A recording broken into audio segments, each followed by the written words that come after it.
Taimtim na ginunita ng Kalinga Police Provincial Office sa pangunguna ni Police Colonel Gilbert Fatiig, Provincial Director, ang ika-84 na araw ng kagitingan sa pamamagitan ng isang wreath-laying ceremony na ginanap sa monumento ng veteranong si Captain Juan M. Duyan sa Camp Captain Juan M. Duyan, Bulanao, Tabuk City, Kalinga. Ang pagdiriwang ngayong taon ay may temang Giting ng Bayani, Pamana sa Salinlahi, na nagbibigay diin sa patuloy na pamana ng kabayanihan ng mga Pilipino at ang kahalagahan ng pagpasa nito sa susunod na henerasyon.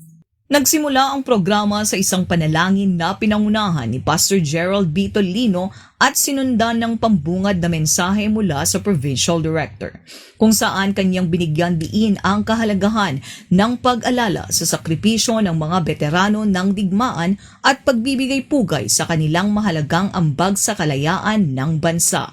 Nagbahagi rin ng mga mensahe ng suporta at pagkikisa ang mga pangunahing opisyal at kinatawan.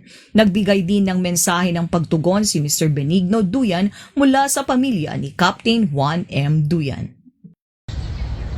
Mula dito sa Tabuk City, Kalinga, ako ang inyong Police News Network Correspondent, Police Staff Sergeant Precious May Dunaal, alagad ng batas, tagataguyod ng Balitang Pulis.